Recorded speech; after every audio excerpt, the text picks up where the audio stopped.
बऱ्याच साऱ्या मैत्रिणींचा कमेंट येत होत्या की ताई गौराई स्पेशल अशी रेडीमेड रांगोळीचा व्हिडिओ बनव, तर हा व्हिडिओ खास तुमच्यासाठी बनवलेला आहे, तर व्हिडिओ शेवटपर्यंत स्किप न करता बघत राहा. नमस्कार मैत्रिणींनो, मी पूजा, स्वागत आहे तुमचं आपल्या पूजा मार्कडे यूट्यूब चॅनलमध्ये. तर यासाठी लागणार साहित्य आहे ते म्हणजे ब्लॅक कलरचा परमनंट मार्कर पेन, फेविक्रिलचा फॅब्रिक ग्लू, मास्किंग टेप 175 मायक्रॉनचं OHP शीट, त्याच्यानंतर नेल पेंट रिमूव्हरचे कॉटन पॅड आणि जे आपल्याला रांगोळी बनवायची आहे त्याची A4 साईजची प्रिंट. सोबतच आपल्याला लागणार आहे गाळणी, ॲक्रिलिक कलर्स, रांगोळीचे कलर्स, कुंदन जर तुम्हाला हवे असतील तर, आणि एक कापड रांगोळी प्रेस करण्यासाठी.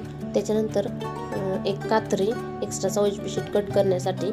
सोबतच 6 नंबरचा 0 नंबरचा आणि 1 नंबरचा ब्रश. आणि आपल्याला मिक्सचर बनवण्यासाठी लागणार आहे एखादा बाउल. तर 175 मायक्रॉनचा OHP शीट का घ्यायचं, तर याची क्वालिटी म्हणजे थिकनेस चांगली असते आणि आपली रांगोळी जास्त दिवस टिकण्यासाठी मदत होते, म्हणून 175 मायक्रॉनचा OHP शीट मी घेतलेला आहे. जर तुम्हाला तो नसेल भेटत तर तुम्ही 100च्या पुढचे कोणत्या पण मायक्रॉनचे OHP शीट घेऊ शकता. तर इथे मी मास्किंग टेपच्या मदतीने व्हिडिओमध्ये दाखवल्याप्रमाणे प्रिंटवरती आपला जो OHP शीट आहे तो चिटकवून घेतलेला आहे व्यवस्थित. आणि त्याच्यानंतर ब्लॅक कलरच्या परमनंट मार्कर पेनने व्हिडिओमध्ये दाखवल्याप्रमाणे त्याचे आउटलाईन ड्रॉ करून घेत आहे. आणि मैत्रिणींनो, मी रेडीमेड रांगोळी बनवण्यासाठी जे काही साहित्य वापरते त्या सगळ्या साहित्याची लिंक मी डिस्क्रिप्शन बॉक्समध्ये दिलेली आहे. तुम्हाला जर ते साहित्य हवे असेल तर तुम्ही ते नक्कीच ऑर्डर करू शकता, जेणेकरून तुम्ही सुद्धा माझ्यासारख्या सुंदर अशा रेडीमेड रांगोळी बनवू शकता. आणि आता नेल पेंट रिमूव्हरचा कॉटन पॅडचा उपयोग इथे सांगते. इथे बघा तुम्ही, ब्लॅक कलर माझ्याकडून स्प्रेड झाला होता तर तो इझिली आपल्याला रिमूव्ह करता आलेला आहे, तर हा त्याच्यासाठी नेल पेंट रिमूव्हरचा उपयोग होता आपल्याला. तर अशा प्रकारे गौराईंचे फेसेस मी A4 साईजच्या पेपरवरती ड्रॉ करून घेतलेले आहेत आणि रांगोळी सगळ्या गाळून सुद्धा घेतलेला आहे. तर मेन पार्ट येतो तो म्हणजे फॅब्रिक ग्लूचं सोल्युशन बनवायचं. 60% फॅब्रिक ग्लू आणि 40% पाणी अशी कन्सिस्टन्सी बनवून आपल्याला हे मिक्सचर बनवायचं आहे. एकदाच सगळं बनवायचं नाही, कारण हवेने हे मिक्सचर सुकून जातं, त्याच्यामुळे थोडं थोडं मिक्सचरच बनवायचं आहे.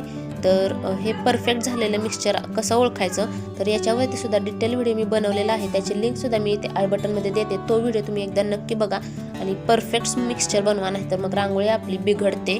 तर आता आपण स्किन कलर बनवत आहोत.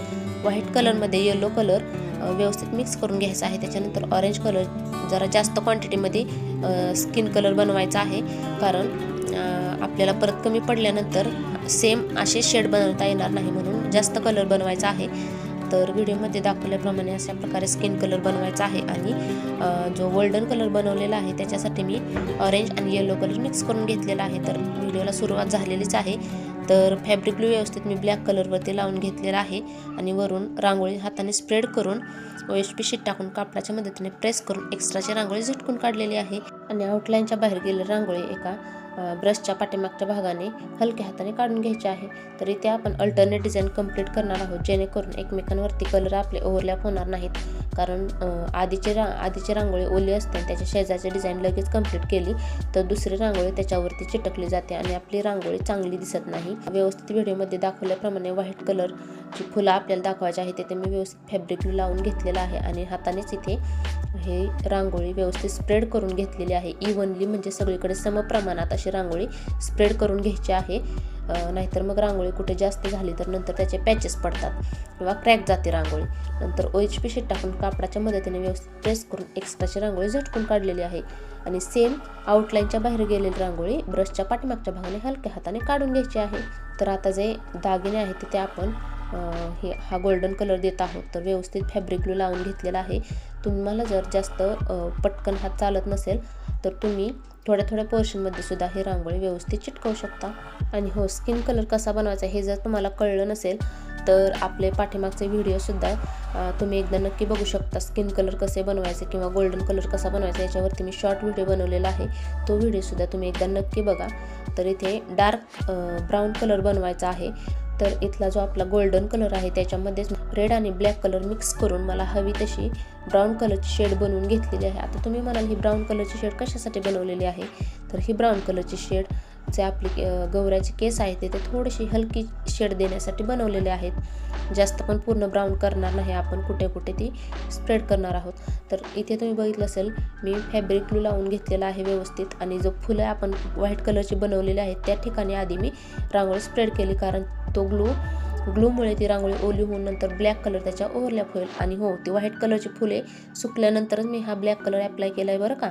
लगेच कोणती डिझाईन, शेजारची डिझाईन जर तुम्ही कंप्लीट करणार असाल तर ती डिझाईन आधी व्यवस्थित सुकू द्या आणि त्याच्यानंतर शेजारची डिझाईन कंप्लीट करायला घ्या. तर इथे सुद्धा मी केसांचा पार्ट व्यवस्थित सुकून दिलेला आहे आणि त्याच्यानंतर जी गौराईची बिंदी आहे ती कंप्लीट करायला घेतलेली आहे.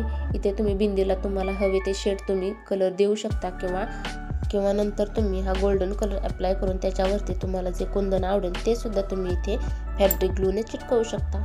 केसांचा जो मधली लाईन आहे बिंदीची तिथे मी गोल्डन कलर दिलेला आहे आणि जो सेंटर आहे तिथे रेड कलर आणि बाजूने व्हिडिओमध्ये दाखवल्याप्रमाणे पुन्हा गोल्डन कलर अप्लाय करायचा आहे. तुम्हाला जर इथे वेगळ्या कलरचा रेडऐवजी दुसरा कलर यूज करायचा असेल तर तुम्ही तसं सुद्धा करू शकता. आणि हो, त्याच्यानंतर जो कानातले आहे तिथे सुद्धा आपण हे गोल्डन कलर अप्लाय करून घेणार आहोत आणि वरून OHP शीट टाकून कापडाच्या मदतीने व्यवस्थित प्रेस करून एक्स्ट्राची रांगोळी झटकून काढायची आहे.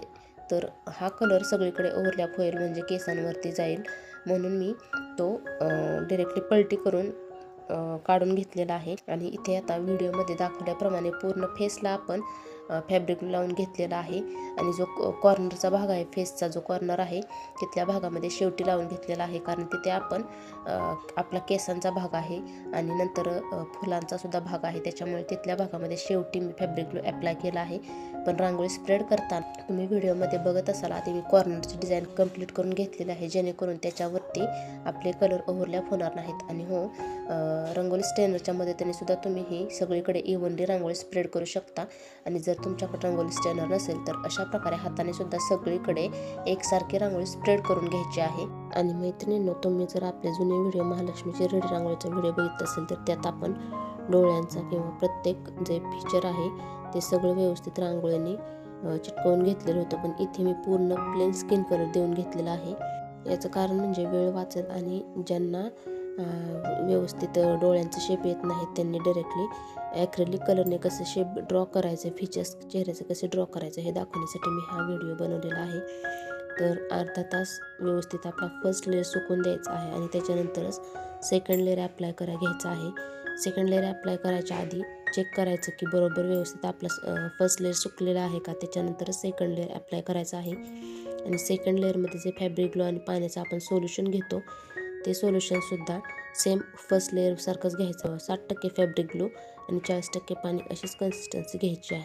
आणि इथे सुद्धा आपण अल्टरनेट डिझाईनच कंप्लीट करणार आहोत. सेकंड लेअर खूप महत्त्वाचा आहे.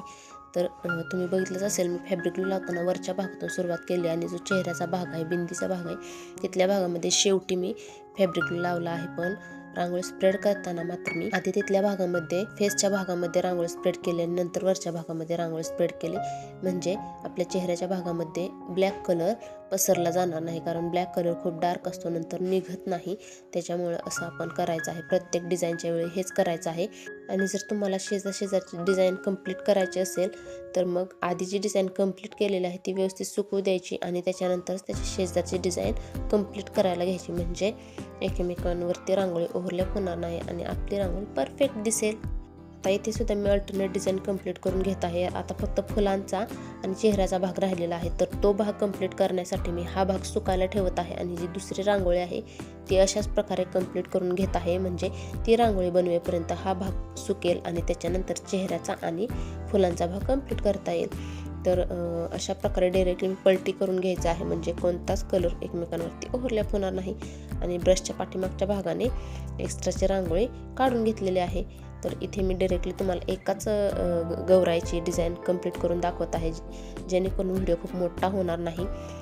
मला जेवढं शक्य आहे तेवढं मी सगळ्या स्टेप तुम्हाला याच्यामध्ये सांगितलेलं आहे. तरीसुद्धा तुमचे जर काही प्रश्न असतील तर मला कमेंटमध्ये नक्की सांगा की तुम्हाला कोणती गोष्ट समजली नाही किंवा नेक्स्ट रांगोळी तुम्हाला कोणती बघायला आवडेल हे सुद्धा कमेंट करून नक्की सांगा.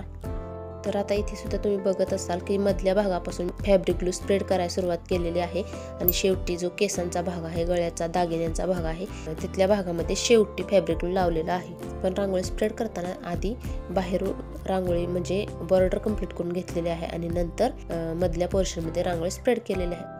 तुम्हाला जर गणपती बाप्पाची सुद्धा रेडीमेड रांगोळीचा व्हिडिओ बघायचा असेल तर आपल्या चॅनलवरती तो व्हिडिओ अपलोड केलेला आहे. ते आय बटनमध्ये त्या व्हिडिओची सुद्धा मी लिंक देते, तो व्हिडिओ सुद्धा तुम्ही एकदा नक्की बघा. तर अशा प्रकारे दोन्ही आपल्या रांगोळ्या तयार झालेल्या आहेत ह्या दोन्ही. तर हा सेकंड लेअर सुद्धा अर्धा तास व्यवस्थित सुकू द्यायचा आहे. त्याच्यानंतरच आपण याच्यावरती जे कान, डोळे, नाक, ओठ आहेत ते फीचर्स व्यवस्थित ड्रॉ करून घेणार आहोत. तर पूर्ण रांगोळीला ॲक्रेलिक कलर द्यायची गरज नाही. व्यवस्थित शेप बनलेला आहे, आपल्या चेहऱ्यांचा शेड बनलेली आहे, त्याच्यामुळे काहीही लेअर अप्लाय करायची गरज नाही. आणि ह्या रांगोळीला वॉटरप्रूफ बनवण्यासाठी काहीच अप्लाय वरनं करायची गरज नाही, म्हणजे जसं वर्निश वगैरे. ही रांगोळीच वॉटरप्रूफ आहे, पाण्यात भिजली तरी खराब होणार नाही. तर जे नाक आहे, ओठ आहे, त्याला बॉर्डर करण्यासाठी मी ब्राऊन कलरचं ॲक्रेलिक कलर यूज केलेला आहे. तुम्ही कोणत्या पण कंपनीचा ॲक्रेलिक कलर यूज करू शकता. आणि मैत्रिणींनो, अशा प्रकारे दोन्हीसुद्धा मी रांगोळ्या बनवून घेत आहे. तर चेहऱ्याचे जे फीचर्स आहे ते व्यवस्थित दिसण्यासाठी मी OHP शीट थोडासा उजेडाच्या दिशेने तिरका करून घेतलेला आहे, जेणेकरून आपल्याला ते व्यवस्थित त्याची शॅडो दिसेल, सावली दिसेल आणि आपण ती व्यवस्थित बॉर्डर राखून घेऊ शकतो. गोल्डन कलरची जी ज्वेलरी आहे तिथे मी गोल्डन कलरचा ॲक्रेलिक कलर यूज केलेला आहे. त्याच्याऐवजी तुम्ही कुंदनसुद्धा यूज करू शकता. ते चिटकवण्यासाठी सुद्धा आपण फॅब्रिक ग्लूज यूज करायचा आहे. तर अशा प्रकारे आपले गौरायांच्या सुंदर अशा रेडीमेड रांगोळ्या तयार झालेल्या आहेत. तुम्हाला या रांगोळ्या कशा वाटल्या हे कमेंट करून नक्की सांगा. व्हिडिओला लाईक करा, तुमच्या मैत्रिणींसोबत सुद्धा व्हिडिओ नक्की शेअर करा आणि अशा सुंदर रांगोळ्या शिकण्यासाठी चॅनलला सबस्क्राईब करायला विसरू नका. धन्यवाद.